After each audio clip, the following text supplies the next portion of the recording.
فلا هادي له. أعوذ بالله من الشيطان الرجيم. بسم الله الرحمن الرحيم. ما كان محمد أبا أحد من رجالكم ولكن رسول الله وخاتم النبيين.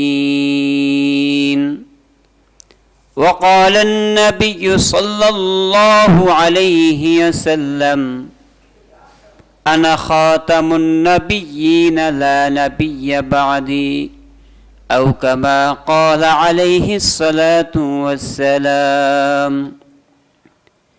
तकबीर में कलमा में नमाजों में अज़ा में, तकबीर में कलमा में नमाजों में अज़ा में, है नाम इलाही से मिला नाम मुहम्मद, है नाम इलाही से मिला नाम मुहम्मद।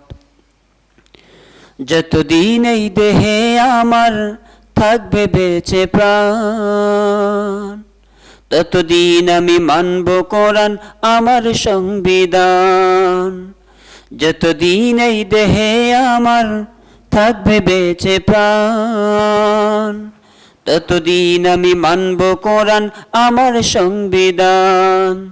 তাতেও যদি বন্ধু আমার মরণও আসে, তাতেও যদি বন্ধু আমার মরণও আসে, কোরআন বুকে নিয়ে আমি মরব হেসে হেসে, কোরআন বুকে নিয়ে আমি মরব হেসে হেসে।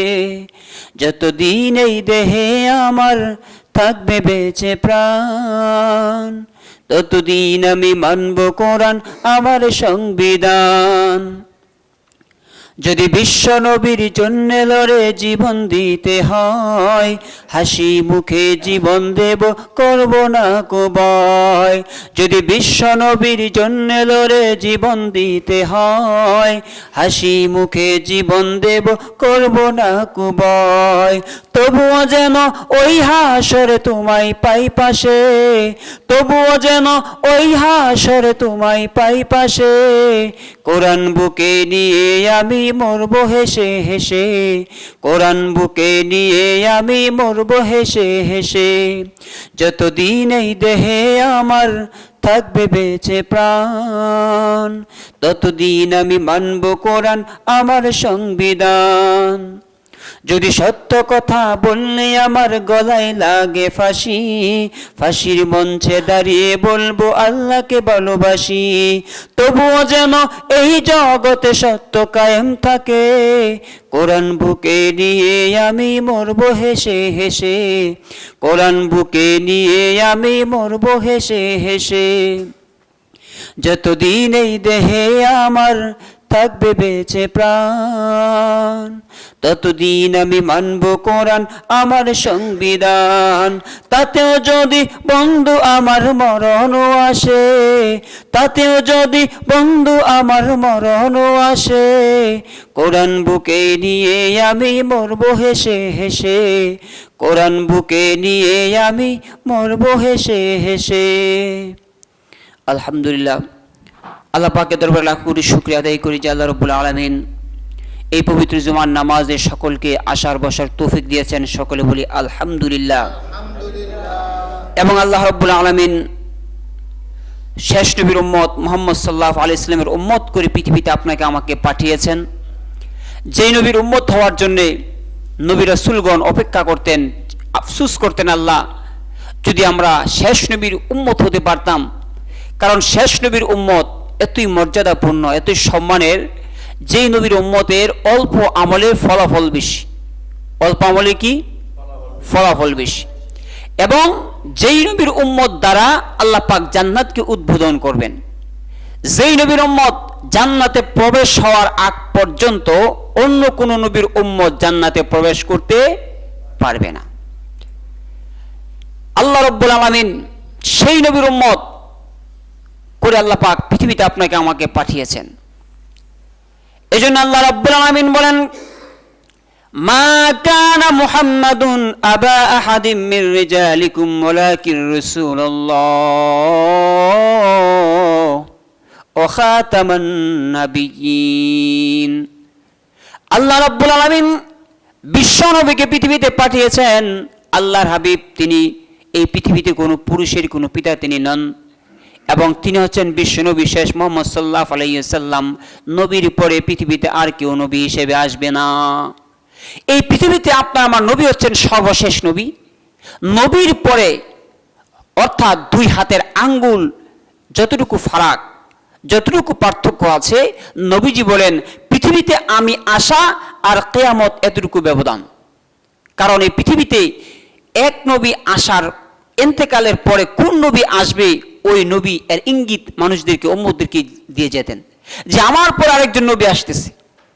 কিন্তু আমার নবী, আপনার নবী পৃথিবী থেকে যাওয়ার আগে ইঙ্গিত দিয়েছেন যে আমি হলাম সর্বশেষ নবী। কারণ আপনারা জানেন, যখন রাজমিস্ত্রি যখন একটা দেওয়াল তৈরি করে, কি তৈরি করে? বিল্ডিং তৈরি করে, তো দেখবেন এই বিল্ডিং যখন প্রায় 7 ফুট 5 ফুট হয়ে যায়, তখন এর ভিতরে ছিদ্র করে এরকম। কেন? এর ভিতরে বাঁশ ঢুকায়া আবার সামনে আর উপরে তাক দেওয়ার জন্য, কথা ঠিক না? যাতে করে একজন রাজমিস্ত্রি কাজের সুবিধার জন্য এই বিল্ডিং সম্পূর্ণ করার পরেও এই মাঝখানে একটা ফাঁক রাখে, এইভাবে ফাঁক রাখে, এর ভিতরে বাঁশ ঢুকিয়ে যাতে আরো উপরে ইট বসানো যায়, গাঁথা যায়, কথা ঠিক কিনা? এখন তার মানে এই ছিদ্র দেখে একটা মানুষ বুঝতে পারে যে এখনো কাজ বাকি আছে, এখনো উপরে ইট আরো গাঁথা কি আছে, বাকি আছে। যেদিন মানুষ দেখে যে বিল্ডিং সমান কোনো কানা ছিদ্র মিদ্র নাই, তার মানে মানুষ দেখে বুঝতে পারে যে দেওয়াল এই পর্যন্তই। দেওয়াল কি পর্যন্ত? ঠিক তদ্রূপভাবে আল্লাহ রাব্বুল আলামিন এই পৃথিবীতে যত নবী রাসূল প্রেরণ করেছেন, সকল নবী রাসূলকে প্রেরণ করার পরে আল্লাহ বলে দিয়েছেন তোমার পরে আরেকজন নবী আসবে। কিন্তু আপনার আমার নবী আল্লাহর হাবিব যখন পৃথিবীতে আসলেন, আল্লাহর হাবিব বলে দিলেন, শোনো, আল্লাহ তাআলা বলেছেন ওয়া খাতামান নাবিয়্যিন, আমি হলাম সর্বশেষ নবী, আমার পরে আর কেউ নবী আসবে না। সুতরাং আমি যেহেতু পৃথিবীতে এসে গেলাম, তোমরা কনফার্ম করে জেনে রেখো কিয়ামতের আগ পর্যন্ত পৃথিবীতে আর কোনো নবী আসবে না, আর নবী আসবে না। এজন্য আল্লাহ রাব্বুল আলামিন সূরা কাউসার, ইন্না আ'তাইনাকাল কাউসার ফাসাল্লি লিরাব্বিকা ওয়ানহার ইন্না শানিআকা হুয়াল আবতার। হে নবী, ইন্না আ'তাইনাকাল কাউসার, হে নবী আমি আপনাকে কাউসার দান করেছি। কাউসার মানে মৃত্যুর পরে আমাদের হাউজে কাউসার, যখন আমাদের মাথার উপরে অর্ধহাত উপরে থাকবে সূর্য, মানুষের গলা পিপাসায় বুক যখন থরফর করবে, গলা শুকিয়ে যাবে, হাহাকার করবে, ওই অবস্থায় নবী করিম সাল্লাল্লাহু আলাইহি সাল্লাম তার উম্মতদেরকে বাছাই করে সেই হাউজে কাউসার থেকে এক পেয়ালা পানি পান করাবেন উম্মতদেরকে। যেই ব্যক্তি এই পেয়ালা পানি পান করতে পারবে তার আর পিপাসার্ত হবে না, আর তার কষ্ট হবে না, কিয়ামতের ময়দানে তার হিসাবটা সহজ হয়ে যাবে। এজন্য আল্লাহ রাব্বুল আলামিন বলেন, হে নবী আমি আপনাকে কাউসার দান করেছি। তার মানে হলো মরণের পরে যখন সমস্ত মানুষ রৌদ্রের উপরে, যখন রৌদ্রের নিচে থাকবে, কিয়ামতের ময়দানে দাঁড়িয়ে থাকবে, ওই মুহূর্তে আমি আপনাকে আপনার উম্মতদেরকে সান্ত্বনা দেওয়ার জন্য, আপনার দুঃখে ভরা উম্মতদেরকে, তৃষ্ণার্ত উম্মতদেরকে পানি পান করানোর জন্য আমি আপনাকে কাউসার দান করেছি। এইটা হচ্ছে কাউসার, অর্থাৎ হাউজে কাউসার, মৃত্যুর পরে যেই উম্মতদেরকে যে পানি পান করাবেন। মুফাসসিরিনে কেরাম বলেন কাউসার এর আরেকটা অর্থ হচ্ছে যে দুনিয়ায় নবীজিকে আল্লাহ পাক প্রাচুর্য দান করেছেন, অর্থ সম্পদ অভাবী ছিলেন, আল্লাহ নবীজিকে সম্বল দিয়ে সহযোগিতা করেছেন, তিনি এখন বিশাল সম্পদের মালিক হয়েছেন, এবং নবীর ধন দৌলত সন্তান সব আল্লাহ পাক পৃথিবীতে দান করেছেন। এর হচ্ছে আরেকটা অর্থ। সুতরাং ফাসাল্লি লিরাব্বিকা ওয়ানহার, হে নবী যেহেতু আমি আপনাকে দুনিয়ায় স্বাবলম্বী করেছি, পরকালেও কাউসার দান করেছি, ফাসাল্লি লিরাব্বিকা ওয়ানহার, সুতরাং আপনি নামাজ আদায় করেন, ওয়ানহার এবং কুরবানি করেন। ইন্না শানিআকা হুয়াল আবতার, নিশ্চয় আপনার দুশমন তারাই হচ্ছে লেজ কাটা। কারণ এই আয়াতটা কোরআন শরীফের এই সূরা কাউসার নাজিল হলো কেন? নাজিল হওয়ার কারণ হচ্ছে এই পৃথিবীতে আপনি আমি যখন মারা যাব তখন আপনার আমার বংশের বাতি জ্বলাইবে কে? আপনার ছেলে মেয়ে। কথা ঠিক না? বিশেষ করে ছেলে, কারণ মেয়ে একটা হলো, তাকে আপনি রংপুর বিয়ে দিলেন, এই মেয়ে তো আর জীবনে এই এলাকায় আসা হবে না, যেহেতু তার ওইখানে তার সংসার, ঠিক না? কিন্তু মানুষের যশ খ্যাতি সুনাম হয়, মানুষের পারিবারিক সৌন্দর্য বাড়ে ছেলেদের কারণে, মানুষের বংশ পরম্পরা। এখন নবীজির 4টা ছেলে হয়েছিল। কয়টা? কাসেম, তাইয়েব, তাহের, ইব্রাহিম। এই 4টা ছেলে যখন হলো, প্রত্যেকটি সন্তান দুধের বাচ্চা অবস্থায়, দুধ পান করা অবস্থায় তারা ইন্তেকাল করেছেন।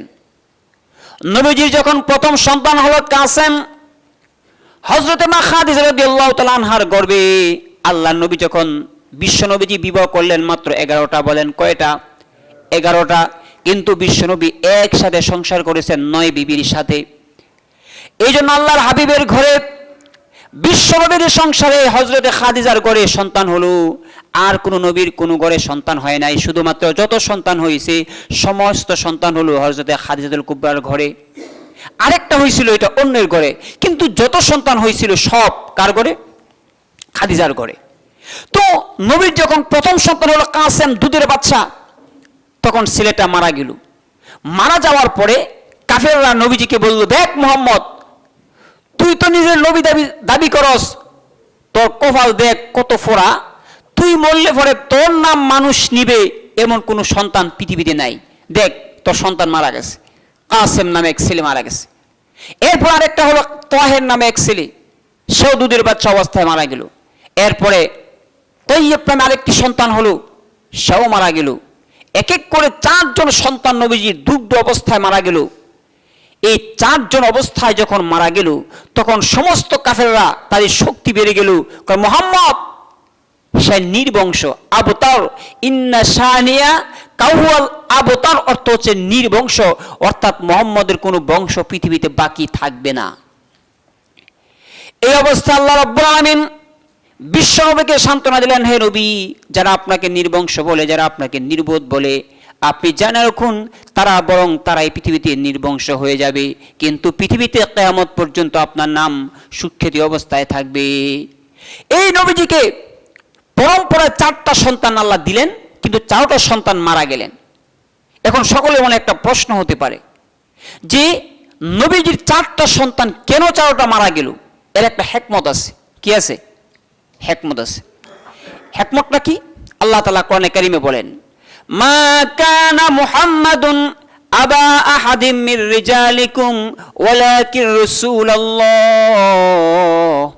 এই পৃথিবীতে আল্লাহ রাব্বুল আলামিন বিশ্ব নবীকে কোন পুরুষের পিতা তিনি বানান নাই। বিশ্ব নবীজি হলেন নারীদের পিতা। বলেন কাদের পিতা? বিশ্ব নবীর 4টা কন্যা সন্তান ছিল, ফাতেমা, জয়নাব, উম্মে কুলসুম, রুকাইয়া। এই 4টা সন্তানের মধ্যে হযরতে মা ফাতেমা রাদিয়াল্লাহু তাআলা আনহার মাধ্যমেই হাসান হোসেনের জন্ম হলো, বংশ বিস্তার করা হলো। কিন্তু প্রশ্ন হলো, এই পরম্পরায় 4টা সন্তান হলো, 4টা সন্তান হওয়ার পরেও আল্লাহ পাক তাদেরকে কেন দুনিয়া থেকে নিয়ে গেলেন? মুফাসসিরে কেরাম বলেন, নবীকে নিয়ে গেলেন তার প্রথম নম্বর কারণ হলো, যদি নবীর ছেলে জীবিত থাকতো, যদি আমার মতো আপনার মতো বড় হইতো, নবী ইন্তেকালের পরে মানুষ নবীর ছেলেকে নবী মনে করত। কি করত? কথা বুঝবেন ভালো করে, কি মনে করত? যদিও আল্লাহ নবীর ছেলেকে যদি নবুয়ত না দিতেন, নবী দিবেনই না, কারণ নবী হচ্ছেন শেষ, এরপর আর কেউ নবী আসবে না, তাহলে অটোমেটিক মানুষ শ্রদ্ধার খাতিরে নবীর ছেলেকে নবী মনে করত। এই জন্য আল্লাহ তাআলা বলেন, মা কানা মুহাম্মাদুন আবা আহাদিম মির রিজালিকুম ওয়ালাকিন রাসূলুল্লাহ। এই পৃথিবীতে আমি আল্লাহ নবীর সন্তানকে জীবিত রাখি নাই, তার কারণ হলো যে নবীর ছেলে যদি মানুষ নবীর ছেলেকে আবার নবী মনে করত, এই জন্য আল্লাহ পাক পৃথিবীতে নবীর সন্তানকে জীবিত রাখেন নাই, নবীর মেয়েকে জীবিত রাখছেন। কারণ এই পৃথিবীতে আজ পর্যন্ত কোনো শুনছেন যে অমুক মহিলা নবী হয়েছে? তার মানে মহিলা যেহেতু নবী হবেন না, এই কারণে আল্লাহ পাক নবীর কন্যা সন্তানকে জীবিত রেখেছিলেন। এখন নবীর ছেলেকে আল্লাহ পাক ইন্তেকাল দিয়েছেন যাতে মানুষ নবী মনে না করে। কিন্তু আপনার আমার নবীজি বলেছেন, আমার ইন্তেকালের পরে, আমার পরে এই পৃথিবীতে 30 জন মানুষ নিজেকে নবী দাবি করবে। কি দাবি করবে? 30 জন মানুষ। নবীর জীবত অবস্থায় একজন লোক এসে বলল, নাম হলো মুসাইলামাতুল কাজ্জাব। সে নিজেকে নবী দাবি করলো। সে চিন্তা করলো যে মুহাম্মদ সাল্লাল্লাহু আলাইহি সাল্লাম এমন একজন ব্যক্তি, সে ছিল গরিব, তার কিছুই ছিল না। এখন সে যখন নিজেকে নবী দাবি করে, নবী দাবি করার পরে তার কত কিছু হলো, তার উম্মত বেড়ে গেল, সে রাস্তা দিয়ে হাঁটলে তার সাথী সঙ্গীরা পিছনে দিয়ে হাঁটে, সে কত কথা বলে, মানুষ তার কথা শোনে। তো তার ভিতরে একটা খায়েশ জাগলো যে আমিও নবী হব। মুসাইলামাতুল কাজ্জাব সে দাবি করলো আমি নবী। এখন নবী হইতে গেলে তার কিছু উম্মত লাগে। কি লাগে? নেতা হইতে গেলে কি লাগে? তার কিছু সার্টিফিকেট লাগে না? কি লাগে? কর্মী লাগে। তো কর্মীরা বললো, আচ্ছা মুসাইলামা, তুমি তো নিজেকে নবী দাবি করো, আচ্ছা নবী হইলে তো নবীর কিছু আলামত লাগে, কিছু পাওয়ার লাগে। কই তোমরা কি পাওয়ার চাও? কই পাওয়ার হলো, তা আমরা তো দেখেছি যে মুহাম্মদ সাল্লাল্লাহু আলাইহি সাল্লাম এমন একজন ব্যক্তি, তিনি যখন কোনো শুকনা খেজুর গাছে হাত দেয়, তখন শুকনা খেজুর গাছ থেকে আল্লাহ পাক তরতাজা খেজুর বের করে দেন। এবং বিশ্বনবী যখন কোনো শুকনা কূপের কাছে যায়, কোনো নদীর কাছে যায়, নবীজির বরকতে ওই কূপে, ওই কুয়াতে আল্লাহ পাক পানি দান করে। তো তুমিও আমাদের কেমন কিছু দেখাও। তো বললো ঠিক আছে, তাহলে তোমরা আমার সাথে চলো। তো চললো একটা খেজুর বাগানে, তরতাজা খেজুর, বিশাল গাছ। তো যাওয়ার পরে অবস্থা তার বিপরীত হলো। খেজুর গাছে তরতাজা খেজুর ছিল কাঁচা, যেগুলো না পাকলে সহজে পড়ে না। তো দেখা গেল সে যখন খেজুর বাগানে গেল, অটোমেটিক সেই তরতাজা খেজুর খসে মাটিতে পড়ে গেল। অর্থাৎ আমাদের দেশে মুখ লাগলে যা হয়। এবং যেই কূপে নল নালাতে পানি ছিল, ওই পানিগুলো শুকিয়ে যায়। এখন তারা যেই নবী পাইছে, যেমন উম্মত তেমন নবী, তেমন তার কেরামতি।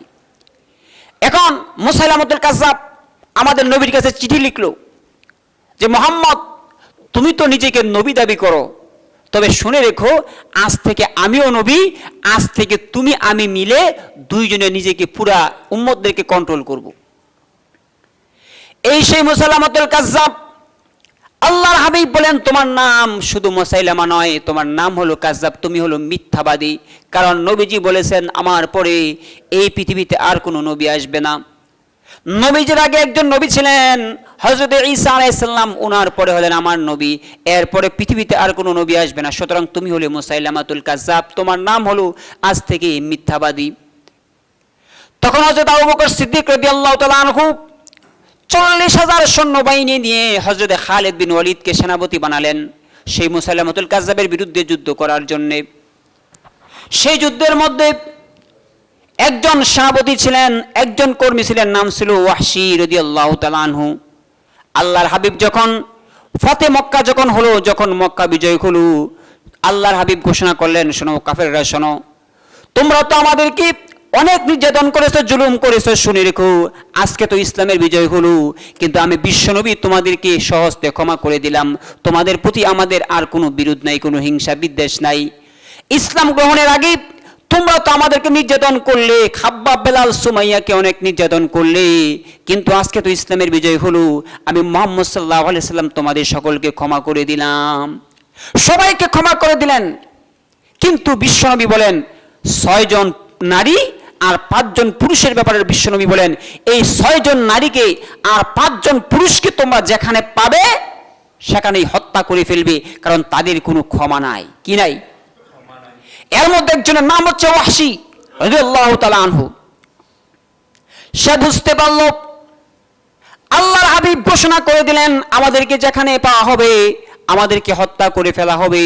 সুতরাং যদি বিশ্বনবীর দরবারে হাজির হতে পারি, নিশ্চয় আমাকে ক্ষমা করে দিবেন, কারণ কায়া দেখলে মায়া বাড়ে।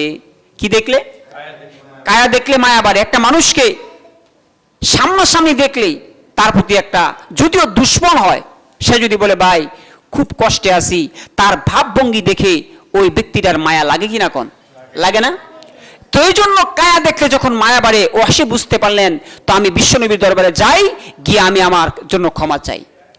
এবার সেই ওয়াসি আল্লাহ নবীর দরবারে হাজির হয়ে গেল। ওগো আল্লাহর নবী, আল্লাহর হাবিবের কাছে যাওয়ার পরে বিশ্বনবী বললেন তোমার নাম কি? ওয়াসি বলল হ্যাঁ আমার নাম ওয়াসি। আল্লাহর হাবিব বললেন তুমি সেই ওয়াসি যে আমার চাচা হামজাকে তুমি হত্যা করেছো? ওরে ওয়াসি, তোমার কাছে আমার প্রশ্ন, বলো তুমি আমার চাচাকে কিভাবে হত্যা করেছো? ওয়াসি বলল হুজুর আমি তখন মুসলমান ছিলাম না, আমি তখন অজ্ঞত অবস্থায় ছিলাম, ইসলামের জ্ঞান আমার মধ্যে ছিল না, ওই জাহালাতের অবস্থায় আমি ছিলাম। ওই এক যুদ্ধের ময়দানে আপনার চাচা হামজাকে আমি যখন সামনে পাইলাম, আমি তাকে বর্ষা দিয়ে তাকে ক্ষতবিক্ষত করলাম। আমি ক্ষতবিক্ষত করার পরে একটা ছুরি দিয়ে তার বুকটা ছেড়লাম, ছেড়ার পরে তার কলিজা বের করে নিজের মুখে দিয়ে কামড়ে খাইলাম। ওগো আল্লাহর নবী, আপনার চাচাকে আমি এইভাবে হত্যা করেছি। এই কথা হাদিসের মধ্যে রয়েছে। আল্লাহর হাবিব যখন ওয়াসির কথা শুনতেছিলেন, বিশ্বনবীর দাঁড়িয়ে বেয়ে বেয়ে পানি পড়তেছিল। বিশ্বনবী বলেন ওয়াসিরে শোনো, এই চাচা আমাকে কেমন আদর করেছিল। এই পৃথিবীতে আমার বাবা নাই, মা নাই, কেউ ছিল না, কিন্তু আমার চাচারাই, চাচার কোলে কাকে করে আমি মানুষ হয়েছি। সেই চাচাকে তুমি হত্যা করেছো, কিন্তু শুনে রেখো আমি তোমাকে মুসলমান বানাবো, একটা শর্ত হলো তুমি ইসলাম গ্রহণের পরে তুমি আমার সামনে আসবা না, তুমি পিছনে থাকবা। কারণ তুমি যদি আমার সামনে আসো, তোমাকে দেখলে পরে আমার চাচার কথা মনে আসবে, যেই চাচা এই পৃথিবীতে আমার আপন বলতে কেউ ছিল না। আমার দাদা, আমার চাচা, যারা আমাকে পিতৃস্নেহ লালন পালন করেছেন, যারা আমাকে সোহাগ করে রেখেছেন, তুমি সেই চাচাকে হত্যা করেছো, সুতরাং তুমি আমার সামনে আসবা না। এই কথা শোনার পরে ওয়াসি সে মনে দুঃখ পেল।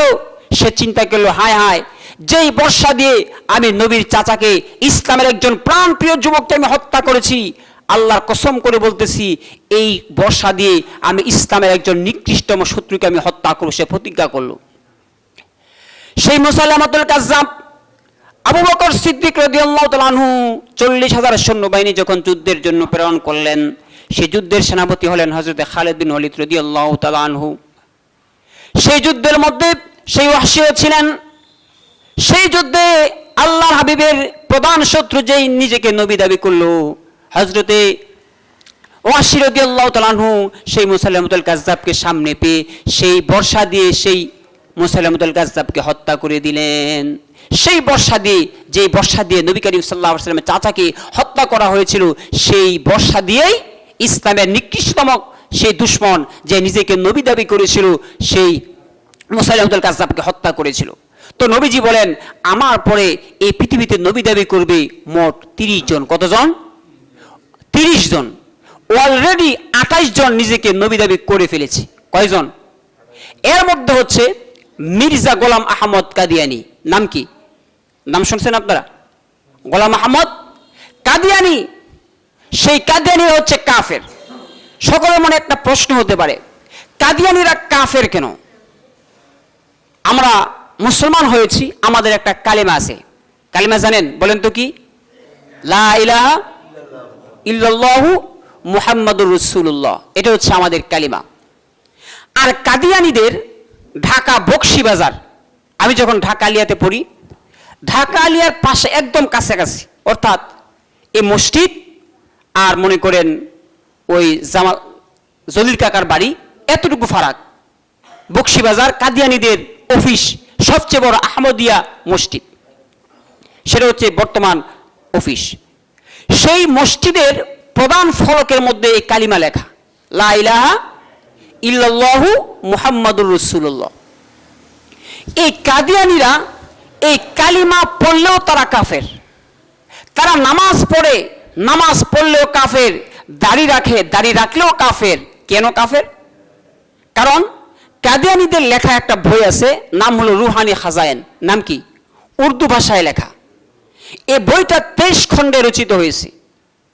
এর মধ্যে 18 নম্বর খণ্ডে 207 নম্বর পৃষ্ঠায়, এই বাচ্চা, এই রুহানি খাজায়েন নামক কিতাবের 18 নম্বর খণ্ডের 207 নম্বর পৃষ্ঠায় মির্জা গোলাম আহমদ কাদিয়ানী লিখেছে, এই কালিমা বলতে লা ইলাহা ইল্লাল্লাহ ইনি ঠিক আছে, মুহাম্মদুর রাসূলুল্লাহ বলতে আমরা মক্কা মদিনার সেই মুহাম্মদকে রাসূল মানে না, বরং তারা এই মুহাম্মদ বলতে তারা মির্জা গোলাম আহমদ কাদিয়ানীকে মানে।